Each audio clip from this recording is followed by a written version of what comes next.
What is up, everyone? Welcome to week 8 of the Absolutely Epic Early Week podcast. I am your host, JM to Win. I'm here with a couple of my good buddies, same guys that I'm with every week. Bobby Fi, you had an interesting week 7. Why don't you tell the folks about it? It was interesting in the sense that it was really frustrating. I was 8th with about 10 minutes to go in the afternoon games with Jameis Winston and Evans and Freeman left. 8th in the Millie Maker. The right? Millionaire Maker, yeah.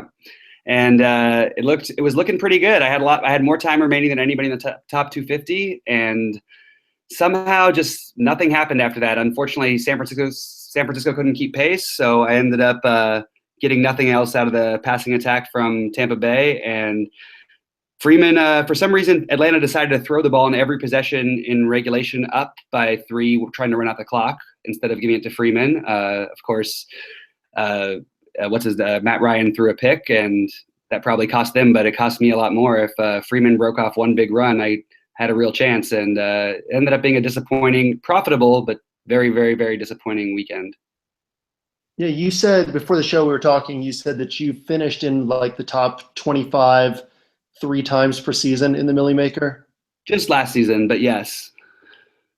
That's the worst, but it's one of those where it's like eventually it's going to hit, or you keep giving yourselves that many shots, you're going to have one that sticks, I would think. So we'll pull that. I'm going to bring in our third member, Grant. Go ahead and rant for us about your thoughts, your week, whatever you're feeling like ranting about tonight.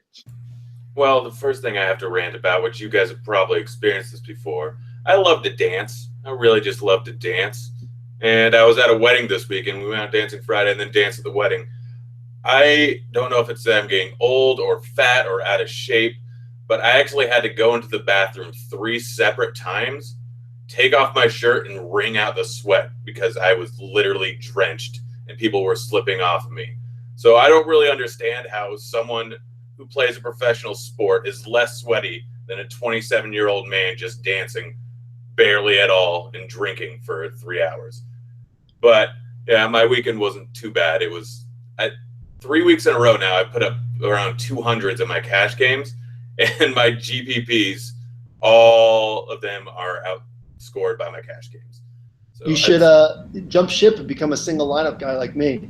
I thought about that. I don't know if I have as big of balls as you do, so I don't know about that anymore. But I now, and I didn't play any of my cash game lineups in tournaments this week and last week, so I just feel like a complete old dummy. Speaking of your sweating story, not that listeners want to hear this, but when I was 19, I worked in a restaurant, and one of my fellow servers sweat profusely while at work, and a couple times a night would receive complaints about his sweat dripping into the food of the customers. Oh my goodness. Pretty disgusting. Been there before. Been there many times. So we're going to talk about, as we do every week for new listeners, we're going to talk about 5 trends or traps from the previous weekend and basically talk through some of the things that we've been seeing, the previous week or throughout the season, and whether we can expect those to continue or whether we think that those are fluky. This is a very interesting week in that we have, at the start of the week, there's 10 games on the main slate this week, with obviously the Thursday night game, Monday night game, a game in London, and 6 teams on bye. So 10 games on the main slate. 5 of those 10 games have an over-under of 48 or above. And then another one is the Patriots at Bills, which is at 47.5. So basically 60% of the games this week are expected to be high scoring. And then there are some interesting elements in even the other games. So definitely should be a high scoring week in the NFL. We will see how that translates to fantasy. But the first trend or trap we want to look at is one that I've been talking about lately. And it's an interesting discussion this week because this quarterback is traveling to Carolina, who has had a horrible pass defense this year. And so this trend or trap is Carson Palmer looking old. Now his price keeps dropping, but I've had a really hard time pulling the trigger on him, even in good matchups, even against the Jets. I just don't really have a lot of interest in Carson Palmer right now. So my question, Bobby, I'm going to start with you, is Carson Palmer washed up, playing hurt or something, or is he usable this week against Carolina? Can the answer be both? I think that you can make a good argument that he is a little bit washed up. He definitely doesn't look right. He can't move very well anymore. With that receiving core, although John Brown's supposed to be out this week, you shouldn't have these kind of issues with that receiving core and that running game, having David Johnson. I also think that's cutting into a lot of his possible value too. I mean, I'm starting to really come on board with David Johnson, maybe the best running back in football, ahead of everyone, including Le'Veon. I think he is. I don't know for sure that he's washed up. I would say that I'm leaning that way, but his value is still there. If there's a game I feel like it's going to be a shootout, I would go for it. The problem is their defense is too good for that to really come about, as you saw on a Sunday night and probably the worst football game in history. To have a tie these days is just unheard of. But I would say that Carson Palmer is not somebody I'm looking actively to roster unless I found them in a situation where they had 3 of their D-backs hurt, and if the game was going to turn into a shootout of some sort. I don't see how that's really going to happen because their defense is just simply too good, and their running game is, I mean, with David Johnson, it's just way, way, way too good. So I'm going to stay away from it, but I could understand that there is a good argument made for it. Yeah, there's also an element, I think, of something that people don't think about a lot. I was talking this weekend with a buddy about this, is fear-based roster decisions. And there's an element of, oh man, I don't want to miss out on Carson Palmer at an affordable price in a good matchup. Like, what if he has a huge game and I fade him? But the thing is, like, okay, so yeah, he's cheap this week. He's in a good matchup, but it's not like he's going to get you 35 or 40 points. It's not like he's going to put up an Odell Beckham against the Ravens score where it just leaves you in the dust if you don't have him. I mean, quarterback is pretty even across the board, and I think that unless you're pretty confident in Palmer's health and current abilities, that there's something to be said for fading the lower floor in order to take the same upside somewhere else with a higher floor. And this is a Panthers defense that just had the bye. I mean, they've had a chance to hopefully get right and maybe figure some things out. They're going to get James Bradbury, their best cornerback, back this week, I believe. So that can make a difference as well. Grant, what's your take on old man Palmer? The dude is old. The dude's really old, but I don't think he's at all washed up. And like, he may not be looking that great, but he has enough good wide receivers around him and a good enough pass catching running back that he's going to be putting up numbers. You look at his numbers in the last few weeks. I mean, he had great first 2 weeks of the season, and then he had that 4 interception game against Buffalo. He's still putting up an average of like almost 300 yards a week. And he put up 350 almost against Seattle this last week. And I don't think he's even close to done. He's just not getting into the end zone. So one of these weeks, everything's going to come together, and he's going to end up with a 3 touchdown pass game and 350 yards. And I with his price, he has the ceiling that most people don't have it around that price, and he has a higher floor, I think, because he's just not getting into the end zone, and I don't seem to understand why. So what do you think about using his weapons, especially, John Brown will probably be out again this week. Michael Floyd may be out now. I mean, J.J. Nelson is going to be cheap and could be an every snap player. Would you feel, or what's your level of comfort playing somebody like Larry Fitzgerald at a high price or J.J. Nelson at a low price in this matchup, and trusting Carson Palmer? Is that something you would do in cash, in tourneys only, in a lot of tournament lineups? What? I think that you can easily use J.J. Nelson in cash. He's only $3K on DraftKings this week. He had 8 targets. They seem pretty intent on using him in the offense, and with all the injuries they have, then it makes him just even more of a necessity, and they seem to really like him right now from the games I've watched. Fitzgerald, it's one of those guys where they had such a good connection last year, and I still think they have it. He's still getting targets week in and week out, actually putting up pretty decent points with low ownership. So I think I can't use Fitzgerald in cash because there's just too many other good options around that price. But Nelson, I would have absolutely no problem playing him in cash this week. I just want to can I disagree with that for a second? Yeah. I was actually about to say that I think I agree with all of that, and then throw it over to you, Bobby. So let's hear what you think. I actually think Larry Fitzgerald is perfect for cash. if he is older and washed up, if he is beaten up, and I mean, he's still going to go to his favorite target. I mean, Larry Fitzgerald's numbers are going up, not down. He had 14 targets last week. He's going to be used more. They'll use him a lot more underneath, especially on PPR sites.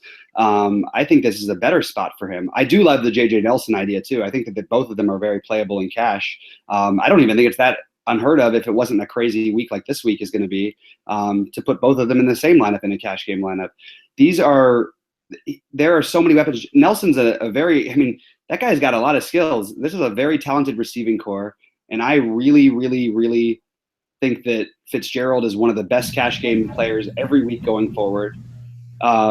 Just simply because of the fact that Palmer does seem to be having more trouble with the deep ball. There's a reason Floyd hasn't been involved at all, and it's not just because of his own health. Yeah, I mean, that's a good point too, and we don't want to linger too much on this because we have a lot to get to, but I guess my thoughts on that,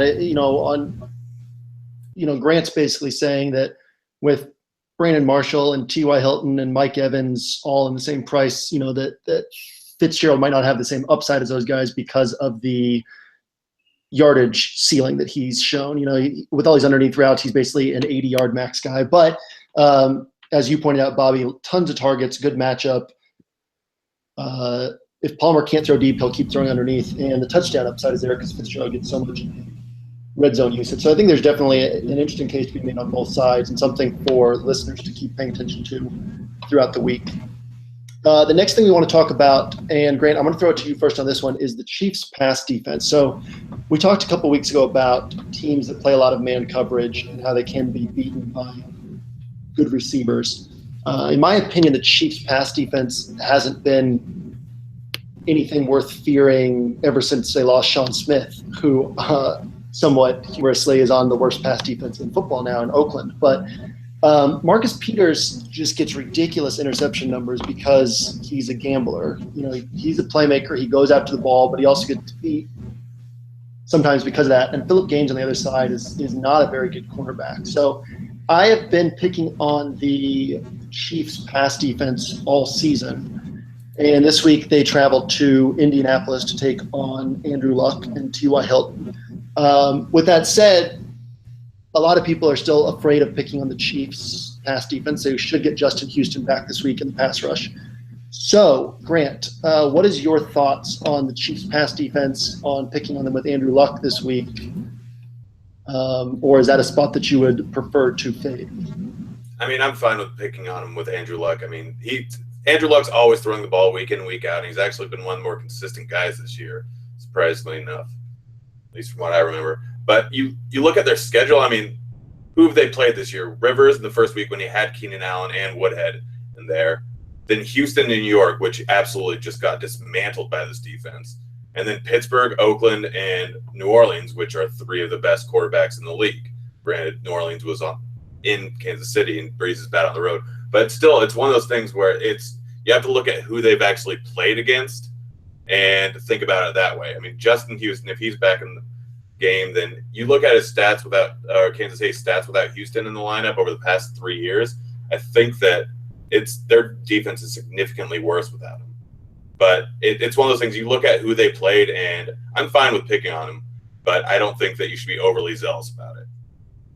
Grant, you are bringing the fire this week. You're like, this is Thursday level of research that you have put in. What accounts for this? I actually just remembered this one stat from last year. That's about it.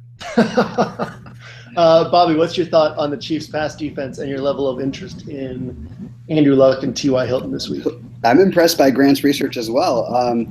I don't know where I want to go with this one yet. I don't think that it's a defense that I want to pick on. I actually think that they're better than the numbers show. I know I still think that after this crazy week, but that's because they're playing from way ahead against a very competent offense and a great quarterback.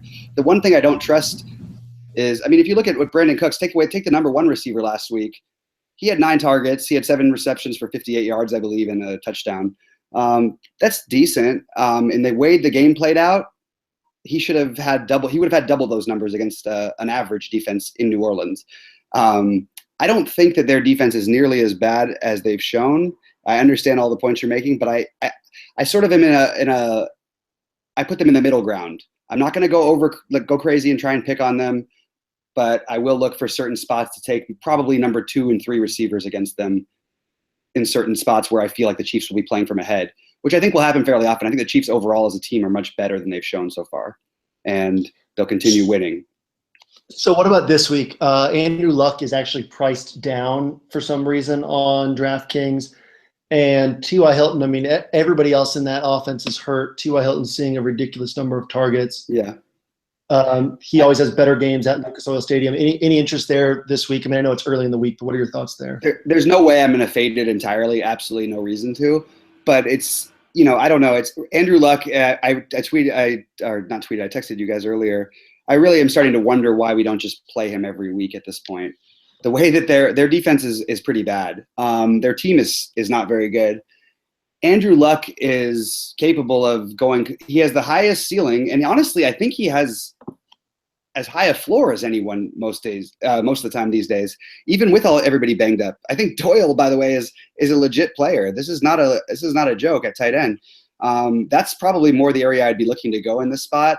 Maybe I would look to see who else they're going to, move up to the number 2 and 3 receivers.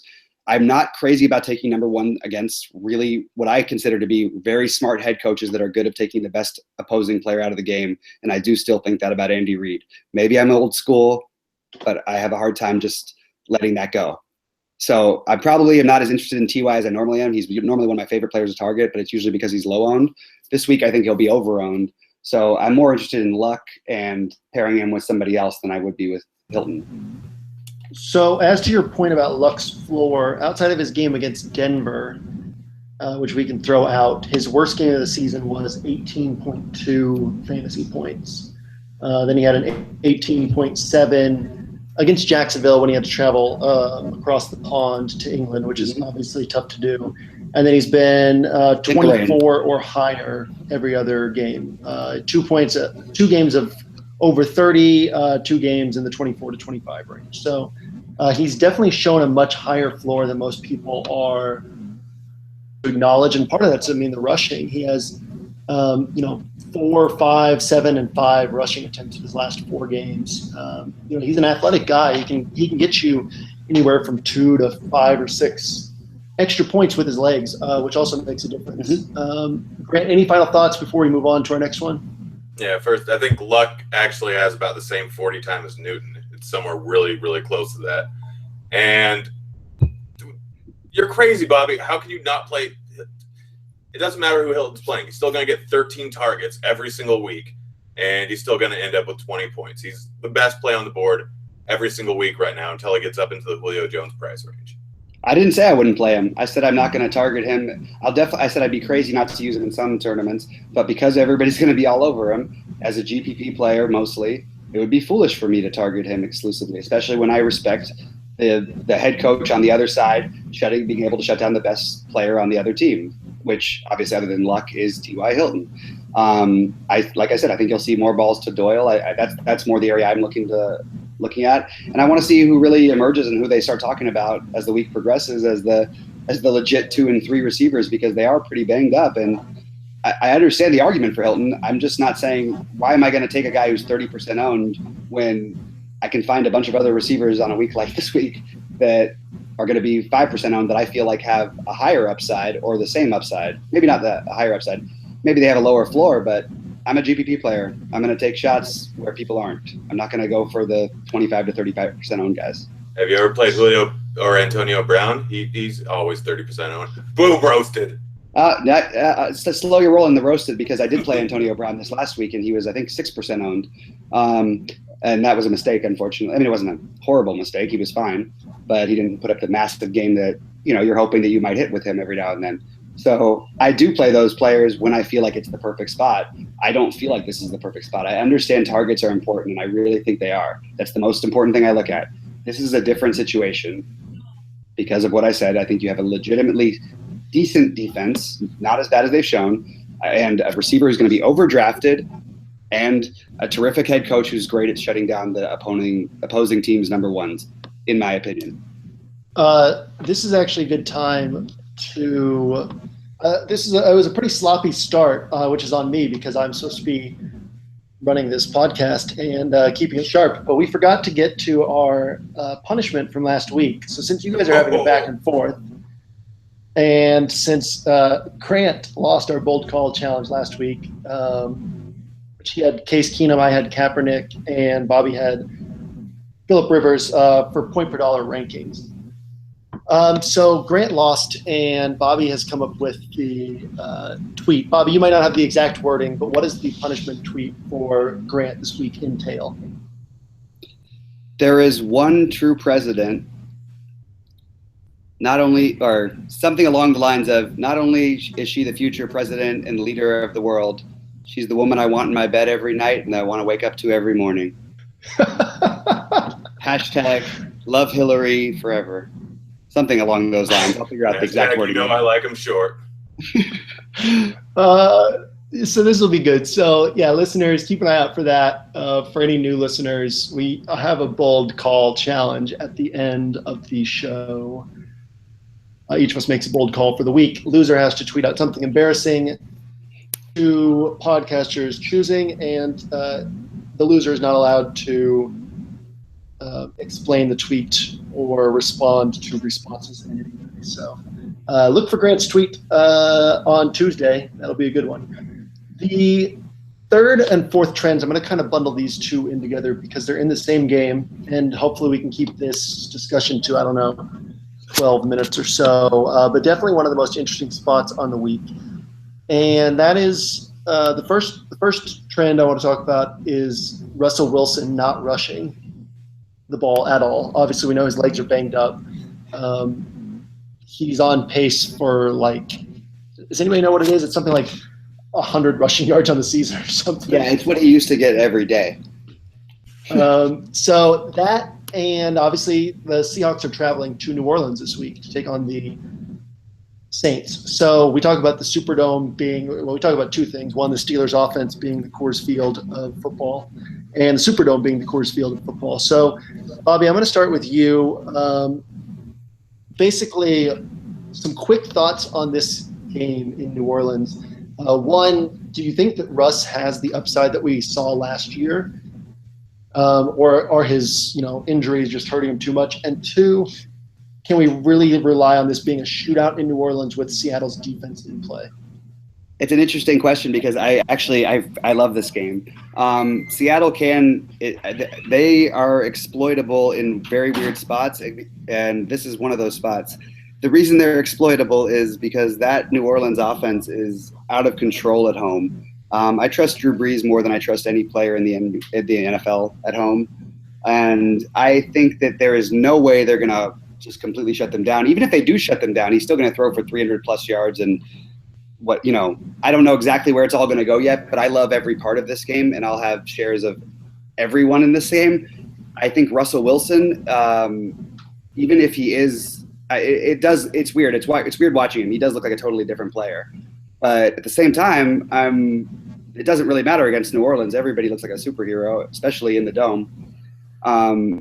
Every quarterback against them, I'm always going to take as one of the top 5 quarterbacks of the week. Because as long as you're capable and your name is not Ryan Fitzpatrick, just kidding. Actually, I probably would take Ryan Fitzpatrick against them this week, Grant. Grant. I really do like this game, and I think there's a lot of places that I would like to go with it. I think Jimmy Graham is the obvious spot, and Russell Wilson's obvious to me. I think he's obvious because as a GPP player, he's going to be underdrafted based on his performance so far. I'm not buying into that he's done. He was hurt. He's been banged up. I think he'll be healthier. He also he was banged up. He had his week off, had a somewhat decent game against Atlanta that didn't really show up because Michaels got all the touchdowns. And not a decent game, but not a terrible game. And then he has to face a really tough defense in Arizona. This is a week where I think he gets healthy. This is the week where I think he goes off.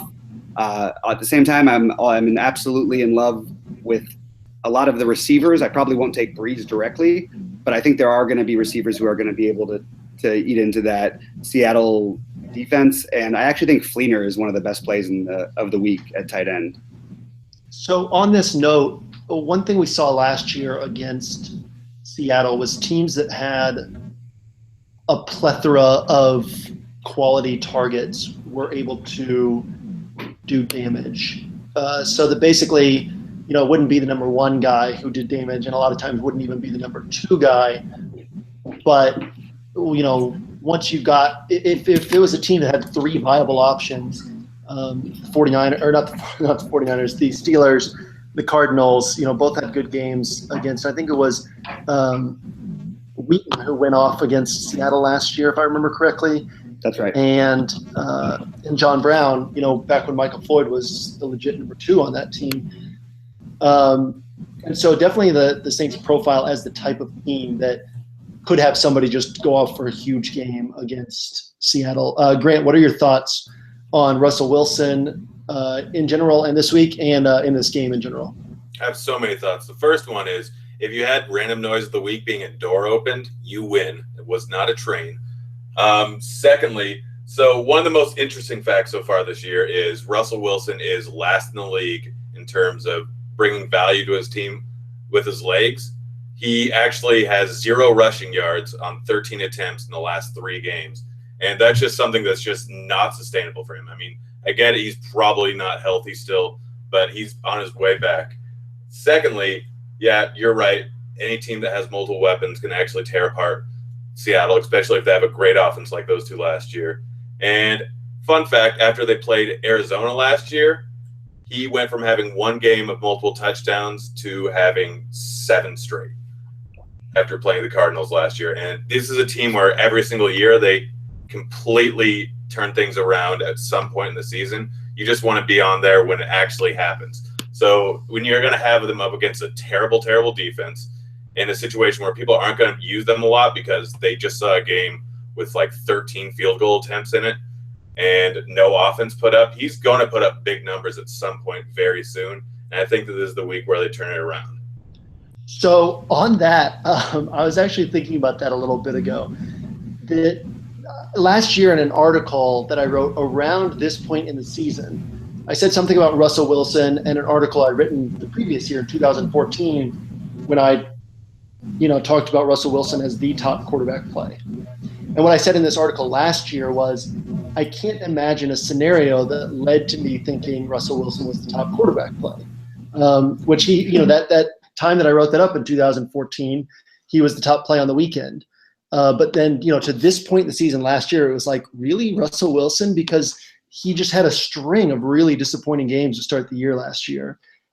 And so it is interesting because second half of the season, he just completely turned it around and was a fantasy monster down the stretch. So I definitely think there's something to be said about that. That we saw this last year where he had a horrible start to the year fantasy-wise, and then all of a sudden became one of the top fantasy performers the rest of the season. So this could definitely be the week where that happens. There's also the element of, Christian Michael could be the guy who has a huge game. If Russell Wilson isn't rushing, how much does he really help you? There's a lot that goes into this. And there's the fact that nobody lies more than Pete Carroll. I mean, supposedly Tyler Lockett is completely healthy. Yeah, right.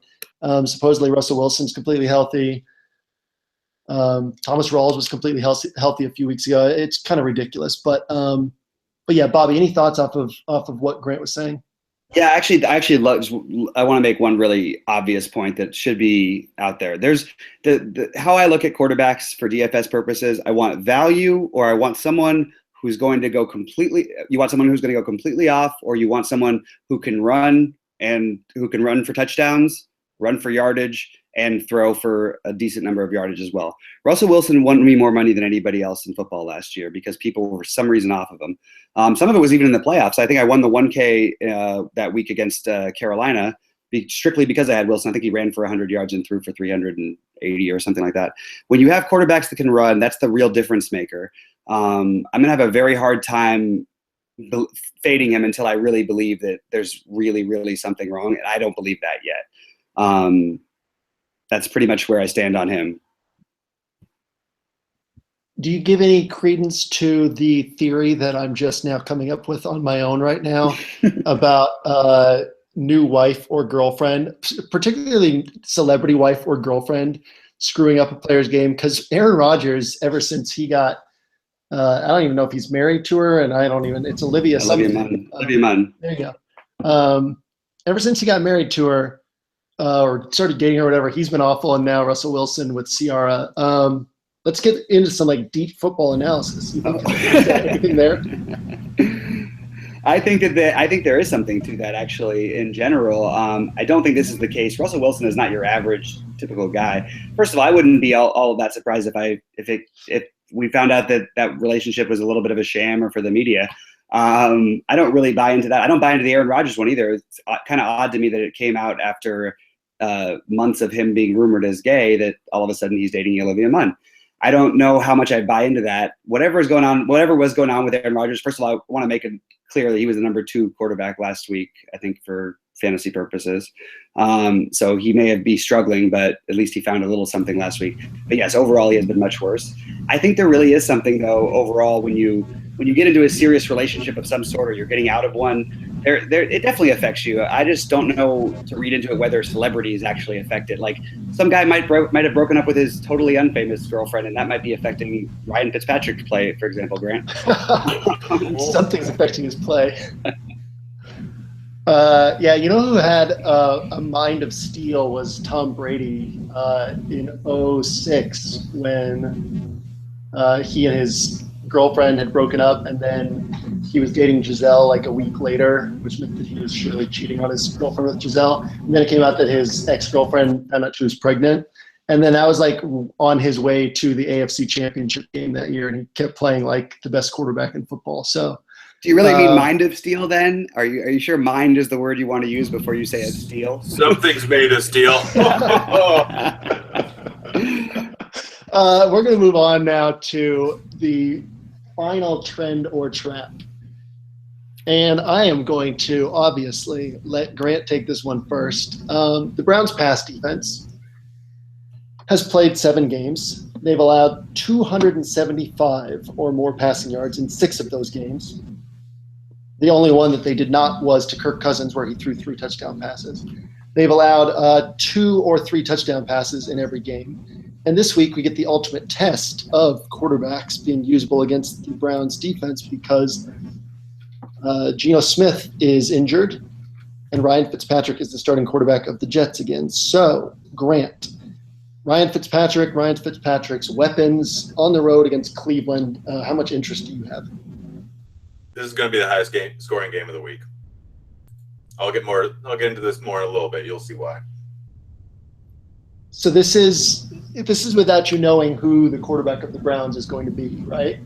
If it's McCown, then it's definitely going to be the highest scoring game. If it's Hogan, then it's going to be the highest scoring game. Bobby, any thoughts on these hot takes? I mean, those aren't. I don't know how hot those takes are. I actually think this is going to be a shootout. I am shocked at how bad the Jets pass defense is. The only thing that would worry me about this game turning to that kind of shootout is I think Forte can absolutely destroy them on the ground.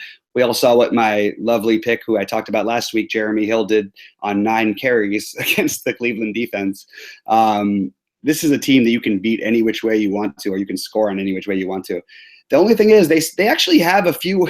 I don't know if it's weapons or what it is. They seem to hang around longer, and there is fantasy value for them. I think Barnage is my favorite play on Cleveland this week, but I mean, for as far as the Jets go, I'm all over it. Like I said, the only thing that scares me off of making this a full game stack is Forte just taking over, and I think that you might see. I wouldn't be surprised to see a 1 to 150 game with 2 touchdowns and then maybe another 50 yards on a few catches and another touchdown receiving. He could literally just handle this team. Where do you think this Forte usage came from? I mean, he hasn't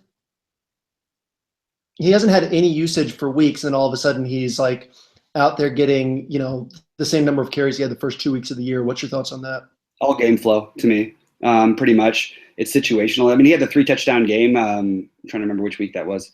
But anyway, he for the most part, I think it was game flow. And if there's a team that can be beaten on the ground, I've been dying to wait for an opportunity to use Forte. I didn't think this last week was going to be the week.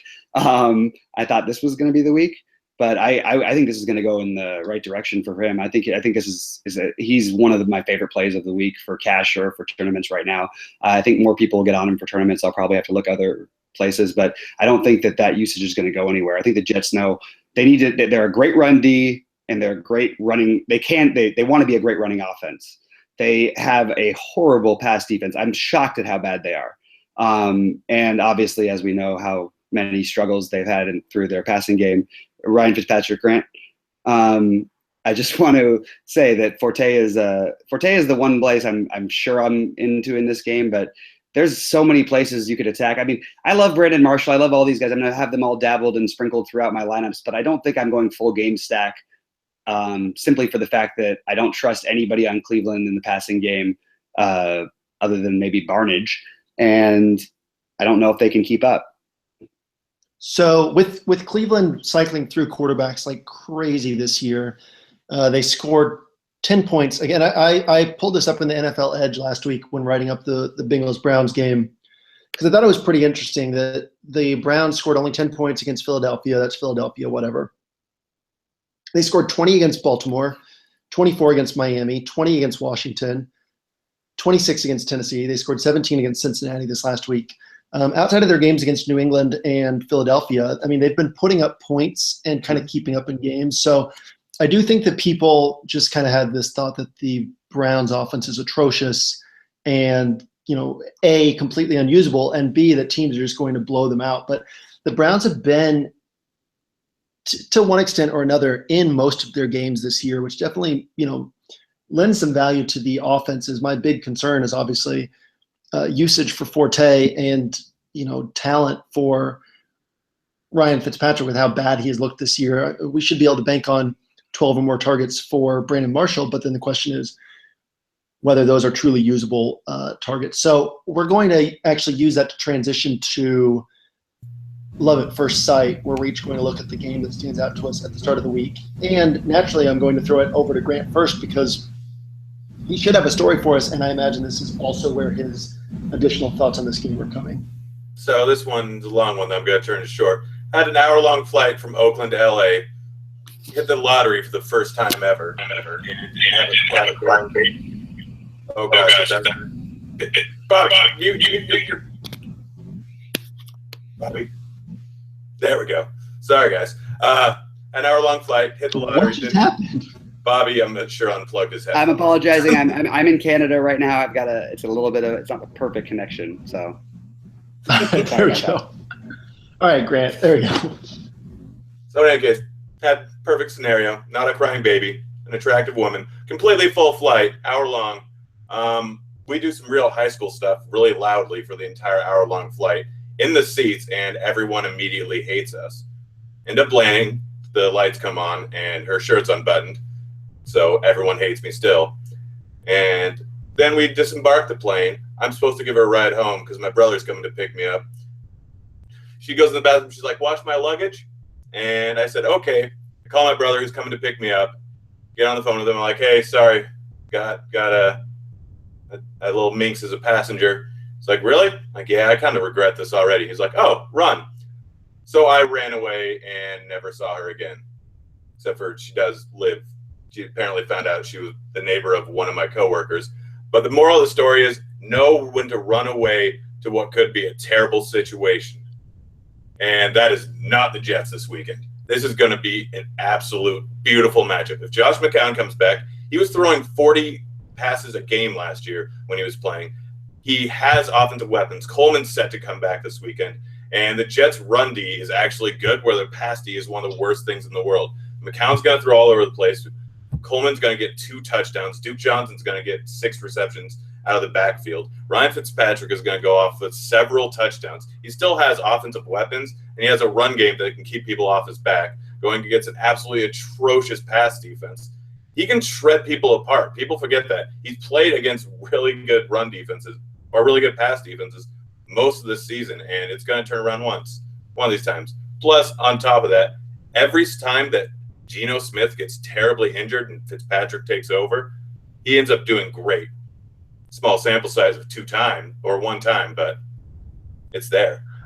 I love that you told possibly the most immoral story and then close it out with moral of the story is. Was it immoral? But inadvertently ironic. Bobby,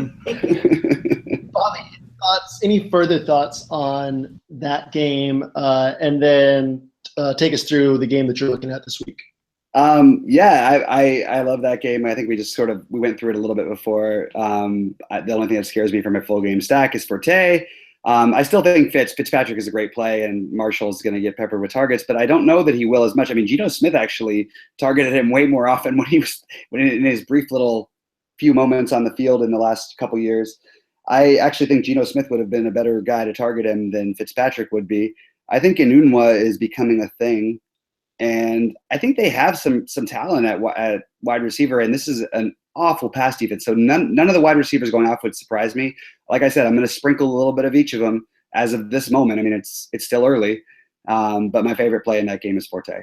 And I do give some credit to what you were saying about the Cleveland offense. I don't think it's so much about them being good. It's a lot of those points are coming when the games are basically in hand, not necessarily entirely, but it's not like they're keeping up full, they're going score for score with people. They're down by 24 and they score, maybe a touchdown and a field goal later, 2 touchdowns late. I don't know. They're getting a lot of scoring late and in games that don't mean all that much. And I could see this being the same thing for fantasy. It doesn't make a difference when you do it.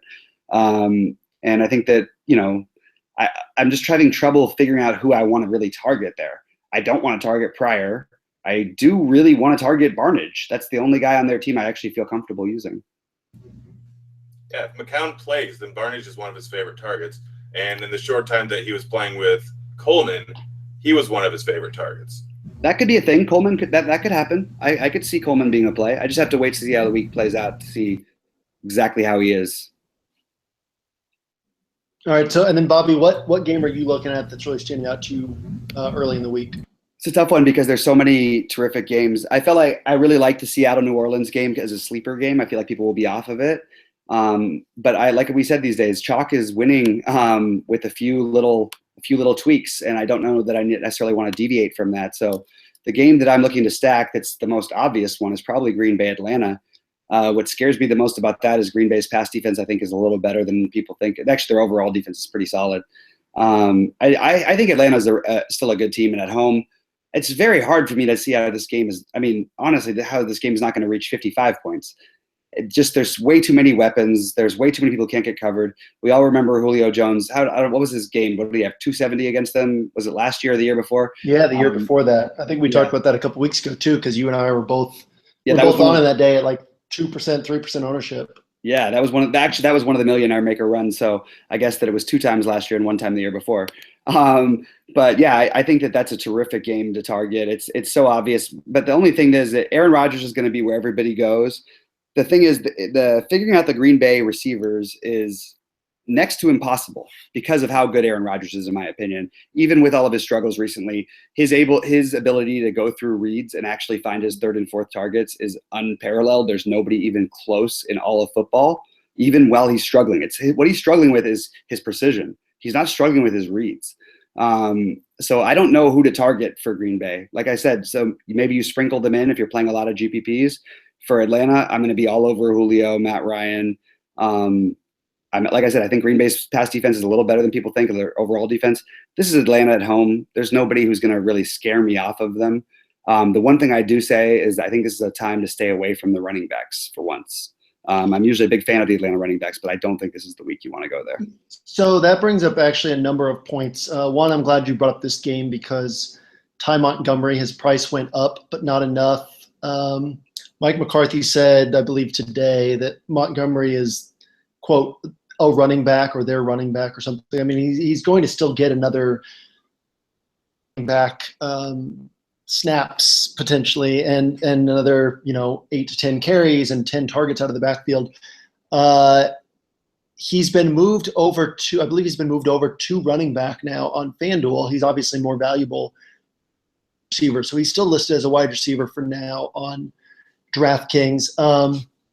And then also, you brought up the running backs. Tevin Coleman is likely to be out this week, which could set up Devontae Freeman to be a 30-touch back in a really tough matchup. But, Bobby, any interest in going there just for the pass game involvement and the sheer volume that he might get? Yeah, I mean, after I said it, that's the only thing that changes things. I mean, if you got either Coleman or Freeman as a 25 to 30 touch back, it's almost impossible not to just put them in as auto play against almost anybody, literally anybody. Yeah, I think this will be a week where it's important to pay attention to, what is coming out of Atlanta as far as, are they just going to use him like the Bucks are using Jaquiz Rogers and say, hey, it's just a few weeks, we're going to give this guy all the work, or are they going to try to balance things, with a new number 2 running back, which will be, really interesting to pay attention to, because like you said, just on sheer volume, you almost have to play him, right? Yeah, but the only thing that scares me is if you watch the way Atlanta played down the stretch against in that San Diego game, they could have run out the clock. They were running out the clock. I think Freeman had 3 carries. That last drive where they were trying to run out the clock, Freeman had 3 carries, 1 for a first down for 18 yards. 3 carries for 18 yards, and they insisted on force feeding Julio Jones to the point where they got picked off, and we all know San Diego came back, tied the game, and won it in overtime. That would not have happened had they just stuck to the running game. So it's more of a coaching concern that I have, if anything. I don't know that he'll get all those touches. And they have the talent on the outside. They could run enough plays. They trust Matt Ryan enough to where they could just let him go completely nuts. But yeah, it's very hard to let go of the idea of just any Freeman, or if it was the other way around, Coleman being in the backfield. Either one of those two just getting the number of touches without anybody really threatening them is really interesting. But I'm, like you said, you got to pay attention. I don't know if they're going to find another number 2 back who's going to get 8 to 10 carries or 6 to 8 carries that could really cut into things. Grant, any quick thoughts on this game before I give my game? I have way too many thoughts. You're not going to like how much I have to say. First of all, you're worried about Green Bay's defense. They just went against Denver and Seattle on the road and still put up a decent amount of points in both games. I don't know what – and even the Chargers defense, which is drastically underrated, I think, they put up a bunch of points. In every single game this season, there has been a ridiculous amount of plays in every single one of these games, which last week against Chicago, where we saw Adams getting 18 targets, Montgomery getting a ton of targets, Cobb getting a ton of targets. There's going to be a ton of passes in this game because they don't have a running game. And they're essentially going to be like Detroit is every single year, with just passing to the running back and passing the ball all the time. Every single sign in this game points to everyone being in play pretty much. Jordy Nelson's in play, Cobb's in play, Adams in play, and Montgomery's in play. You can stack 3 of these guys in one offense and hope it turned out like last week. If you're doing a full point PPR, these guys could legitimately all have 6 to 7 catches and put up a decent amount of points. The end score of this is going to be similar to what it was in Carolina and what it was against New Orleans, or what it was against Oakland. It's a very similar game with very high passing teams. And it's going to have a lot of plays, a lot of passes, a lot of targets, and they're going to have to go around. There's plenty of it to share. In terms of the running back, both these teams give up a bunch of targets out of the backfield against each other or against their defense. So these guys are going to get plenty of catches out of the backfield for this game. Everything points to playing Rodgers and playing Matt Ryan a lot, and you can play plenty of different wide receivers and be fine. I'm fine with not even playing Julio Jones in this game and still stacking it. Okay, I just want to understand something here. You understand this was my game of the week. I was playing devil's advocate by saying the things that worry me in this game, as things worry me in every game. I love this game. This is my game of the week, and you just made all my points. So why are you acting as if I'm saying that there's no way that Atlanta is going to somehow Green Bay is going to shut them down? No, I said this is my game of the week. I think it's going to be the highest scoring game. That's my only fear, is that Green Bay's defense is a little better. I still don't think it matters all that much with the Atlanta offense. I don't know how you're acting like you. I'm sorry, Bobby. I'm sorry, Dad. and as well you should be. I'll go to my room. Yeah, my thoughts are similar to you guys. I think one thing that's interesting is what Grant brought up, that both teams allow a lot of targets out of the backfield, and with Tevin Coleman is out and the Packers have a good run defense, and if the Packers are stuck with Niall Davis and Ty Montgomery as their running backs, which will be the case, we could just see both teams just say screw it, we're just going to pass a ton, which would obviously lead to more plays throughout the game on both sides and more upside in all. The game that I want to look at is the Raiders, who I feel have had to travel west to east more than any other team this year. Traveling to Tampa to play the Buccaneers for another early start game, in which the Raiders defense should be poor. and the Buccaneers pass defense is obviously a spot that we can attack as well. So I really like this as a sneaky spot. Obviously, the over-under is high. People are going to know that this is a game that should shoot out, but there are other games that are going to draw more interest than this one, and especially a team like the Bucs, where their distribution of usage is so narrow. It's Jacquizz Rodgers is going to get 25 plus touches, and Mike Evans is going to get 12 plus targets, and they're in a great matchup. So I love that. I think this is an interesting week to look back to Amari Cooper after he burned some people last week. We could have expected that to some extent with Jalen Ramsey on Amari and Crabtree, being covered by nobody.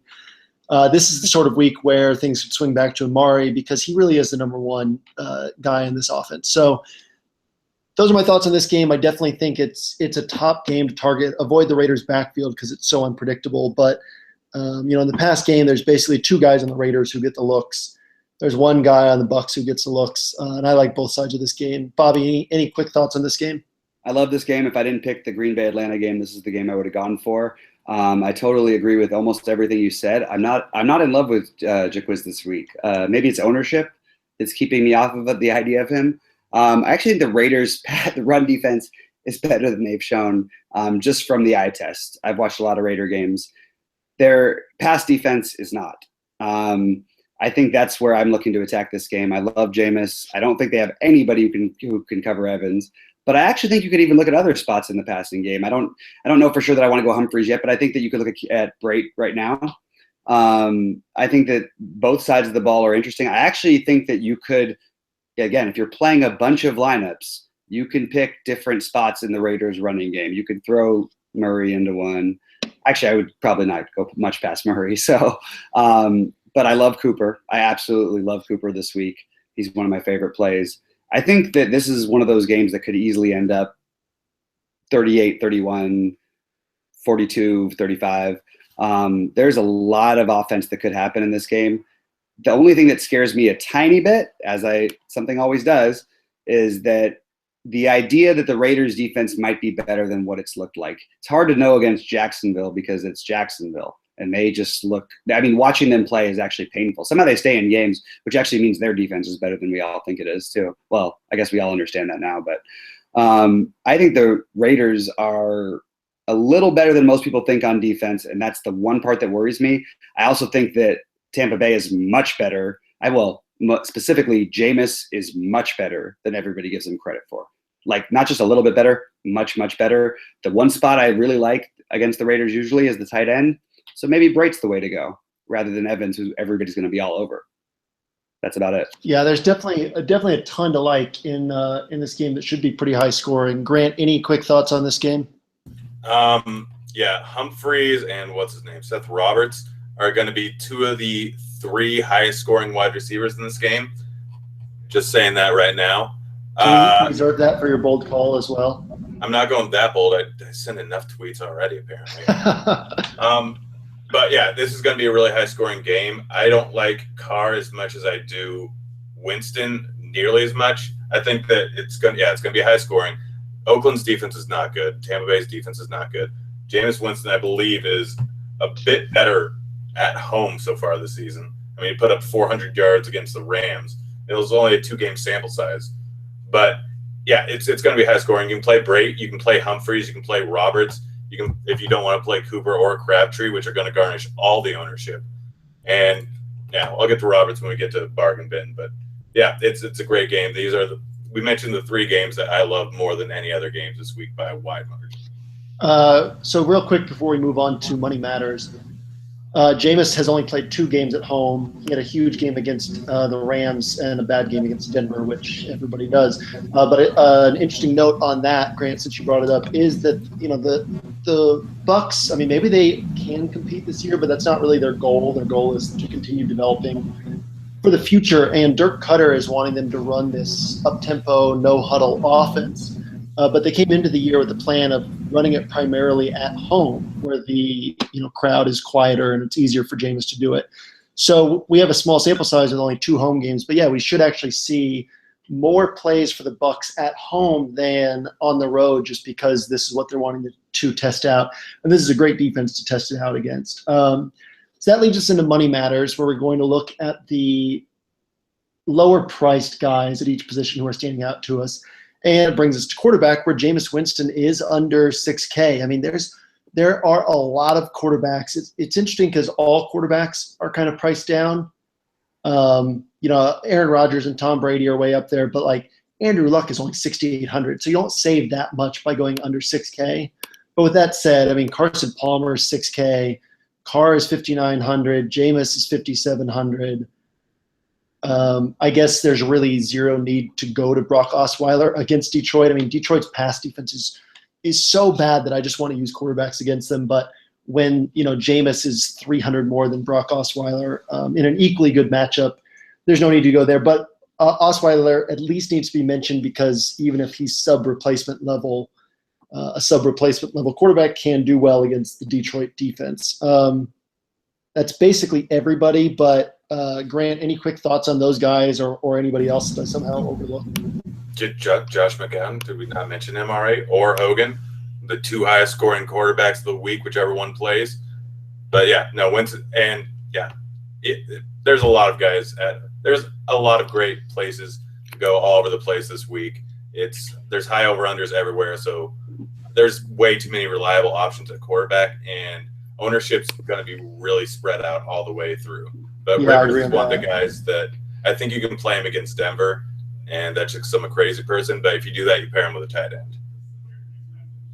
Bobby, any quick thoughts on quarterback? Yeah, I want to say that I do agree that Grant's a crazy person. And I think that the one guy who's being really not mentioned is Simeon. It's an ideal spot.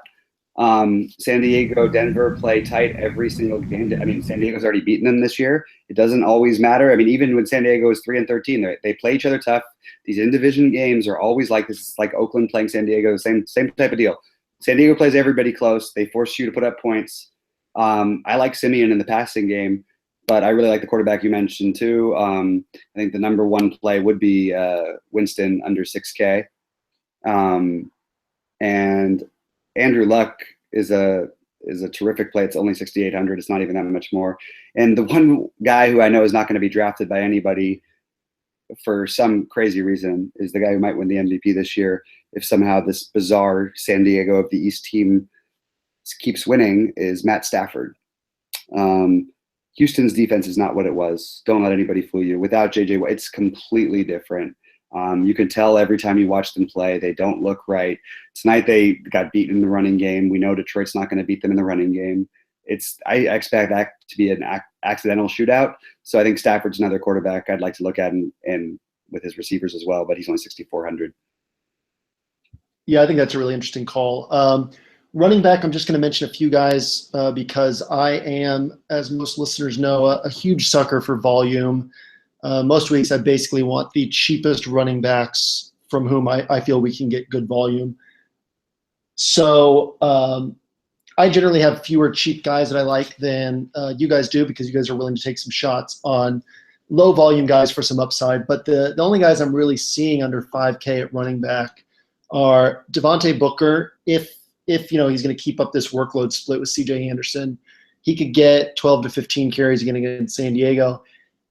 And Mike Gillislee, after the Bills stupidly played LaShawn McCoy this last week, where he was nowhere near 100%, and he re-injured his hamstring, and potentially Mike Gillislee could be in line for 20 touches this week at 3,800. Grant, who are some of the, quote, dart throws or maybe some reliable guys that I overlooked at running back? So Duke Johnson going against the Jets, whose pass defense is terrible. They're not going to be running the ball as much, I don't think, and they're going to be throwing it out of the backfield. So I could see him doing quite a bit in this game. Matt Asiata isn't. I think McKinnon might be out. So at 3,500, with that offense looking atrocious right now, he could be in line for some carries. Although I think Hillman is going to get a little bit of the workload, if I remember that. And Kadeem Carey is starting to get a lot of carries. I mean, it may have just been because that offense was atrocious, but Howard's not the full-on guy anymore, and it's going against Minnesota, so that's something to scare you. But he breaks off one run, and he could pay dividends. So, yeah, and then Jeremy Hill, obviously, against terrible Washington. Mark Ingram against Seattle at right at 5K. Yeah, Mark Ingram against Seattle is interesting for the pass game work because that is the one place they're really susceptible is running backs catching passes. So that's an interesting note on that. Bobby, running back, anything you're seeing? Yeah, I thought it was interesting. I had it a second ago. I think Gillislee is interesting. I'm not as huge a fan. I'm having a hard time understanding how he's going to be like an every down back. He's sort of a specialty player in my opinion. I really like. I think you could make an argument for Latavius Murray. I really do. If he gets the usage, he could end up being one of the top 3 or 4 backs of the week, and he's 4,500. He had 18 carries last week against this awful Tampa Bay front seven. How is he not going to get 20 carries? Or why wouldn't he get 20 carries, I guess, when he got the 18 carries against a terrific, actually a very, very underrated Jags front seven? And yeah, but that's like saying, I mean, you could also take the other 4 weeks that Murray played and say Murray was hurt.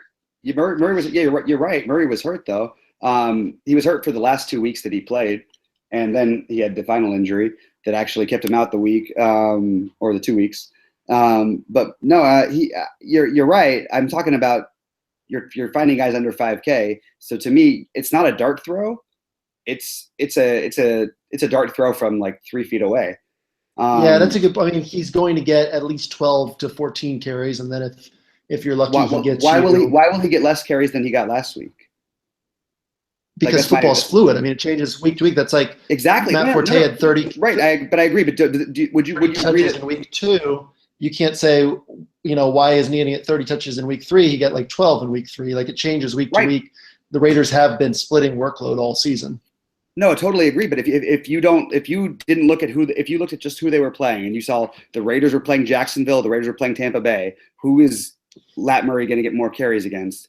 Everybody in their right mind, in my opinion, if it was on the road, would think that it was Tampa Bay, who is much more susceptible to that than Jacksonville is. That's my only. My point is, it's not the number of rush attempts for the Raiders; it's how they divvy up the workload. I mean, I don't think Latavius Murray's a lock for 18 carries because, that's not the type of usage they've shown with him this year. They've shown that they want to split the workload. And I agree with that. Weirdly, I'm saying that if he was to get 18 carries plus, there's not a better spot you're going to find anybody in for under 5K, in my opinion.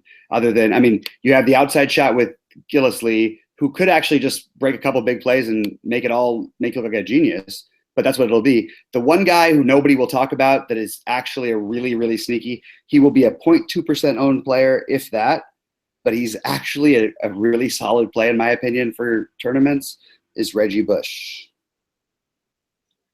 Yeah, I mean, the Bills seem kind of reluctant to give Gillislee a full workload. Basically, whoever gets the touches for the Bills could be valuable. For but sure. Also, they'll be playing from behind, throwing the ball. Reggie Bush is a pretty good pass-catching back. He always has been. He can line up at wideout. They can play them both together. They don't have all that many weapons on the outside. There's a lot of reasons why Reggie Bush makes sense. I mean, he scored a touchdown last week. Doesn't really mean all that much, but I'm just saying, look, this could be one of those weird weeks where Reggie Bush comes in for 25 points or 30 points out of nowhere. So the wide receiver position, there's a few guys that we can really bank on for volume in good matchups. And then obviously, there's going to be some high upside guys you could look to as well. But for volume under 5K, Quincy Enunwa, they basically have 2 receivers on the Jets and Robbie Anderson, if you want to count him. But Enunwa should keep seeing looks against Cleveland.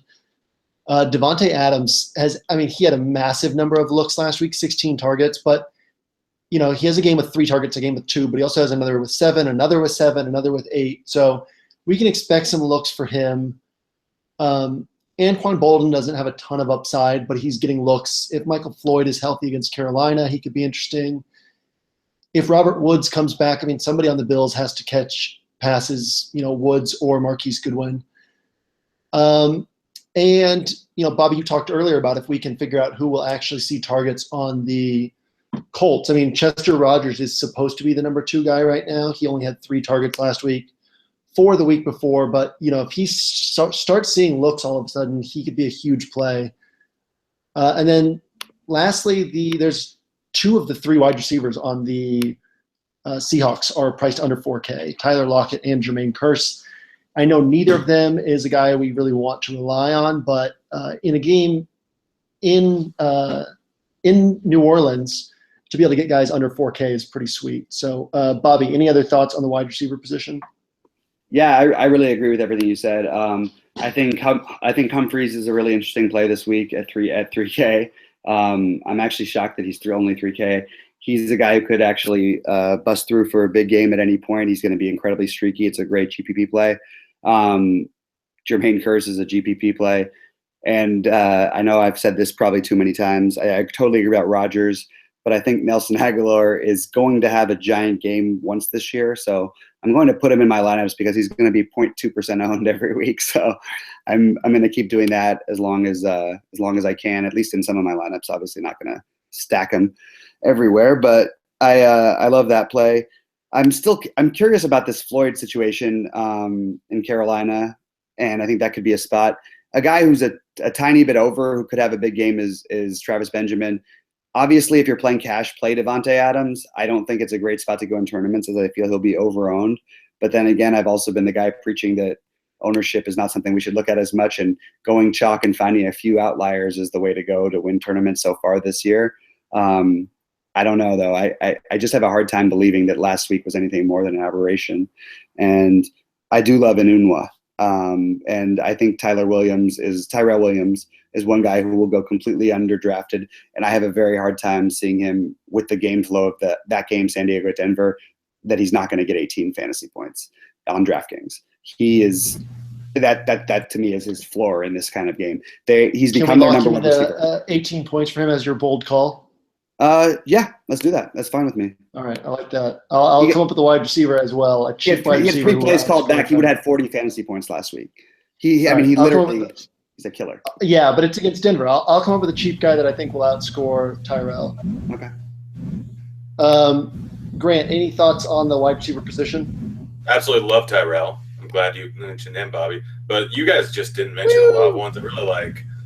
If Woods doesn't play, Marquise Goodwin's going to get a ton of targets because someone has to. Marquise Lee is going to be a great play this week, and so is probably Hearns. The Titans give up an abnormally high percentage of the overall wide receiver targets to the second and third wide receiver, except for last weekend when Luck doesn't have anyone to throw to.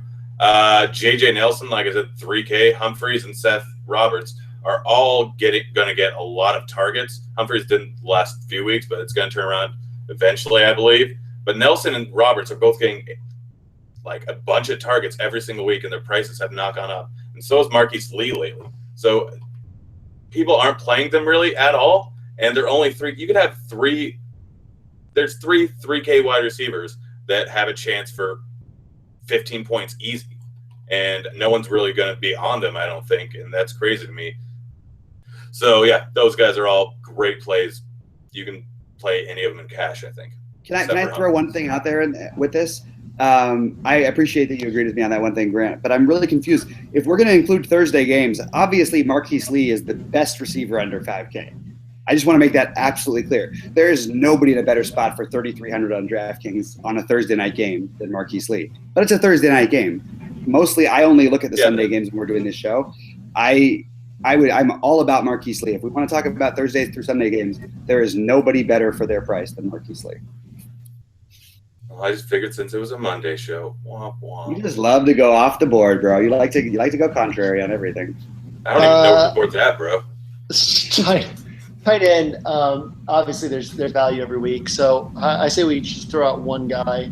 I'm going to throw out CJ Fedorovich, who has been seeing a ton of targets in that Texans offense. I mean, you can put Brock Osweiler in Bill O'Brien's offense, but you can't stop him from being Brock Osweiler. So this offense that's not even designed to go to the tight end is just giving tons of looks to Fedorovich.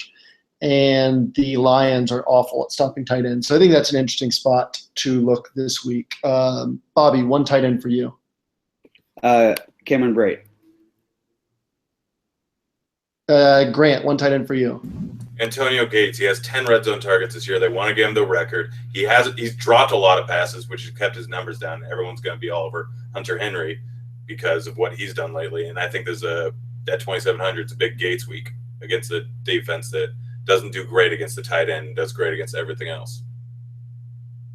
So that brings us to our bold calls. We have Bobby locked into his. Well, you kind of locked me.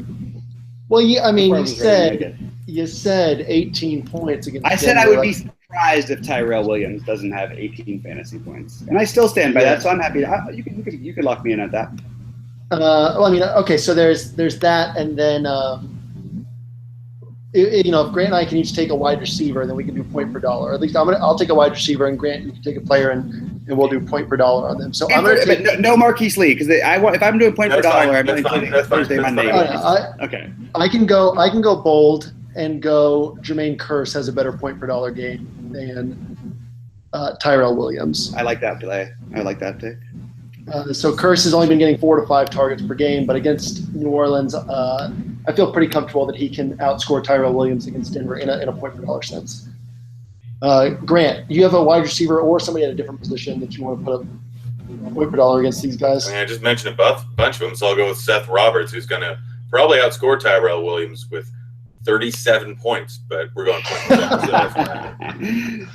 Can I throw one last thing about this receiver? I didn't want to lock into Tyrell Williams as the best point per dollar receiver. I never made these statements, so I've sort of been forced. My hand's been forced a little bit. I still think he's going to have a very solid game, but I don't think he's the safest play point per dollar. I would like to say that if I was going to take one guy who was point per dollar, I would probably go lower end. Kearse would have been a pick of mine, but I think Humphreys is a great play too. So I'll stick with Tyrell Williams, but I just want to. Do you want to swap and go to Humphreys? I don't want to go to Humphreys. I don't want to go to Humphreys, but I just felt like I didn't really get a chance to go through all my wide receiver progressions. Goodwin would have been up there. Goodwin's kind of an obvious one, and I actually, by the way, I love that I had him everywhere this last week. So, I mean, I don't know. I'll stick with Tyrell Williams just because of what I said before, but I'm sort of feeling like an idiot about it because I know that Goodwin's going to have a solid week, and I know that Humphreys is going to go off. So I'll put that in my lineups, and I'll lose my bold call. I'll start coming up with your tweet right now. Have it ready for next week. Bobby, any quick final thoughts before we get out of here? Yeah, I just want to say that it was a very disappointing week. I feel like I felt like I wanted to strangle myself for a minute, then I realized that there's something good happening. The fact that I'm on the right path, man. There is not a player who's gone off that I haven't had in 10% of my laps for the most part, except for Ajayi the week before last. This week I did. I think that I'm on the verge of winning a fortune. I think you guys are as well. I talk to both of you all the time, and you guys definitely know what's up. So I'm ready for one of us to take down a big win this next week. Let's get it going, and let's get this season turned around. I like that. I like the idea of one of us, finishing what you started last week with the Millionaire Maker. And I would be perfectly fine with it being you, since you were right up there at the top this last week, punching it in from the goal line, so to speak. Grant, any final thoughts before we get out of here? If you're a college kid or poor, Jack in the Box tacos are an incredibly well-balanced diet. Probably pretty accurate. Listeners, thanks for hanging out with us. Bobby, Grant, thanks for hanging out. It's fun, always fun, and we will be back here next week, same time, same place, and we will see you at the top of the leaderboards this weekend.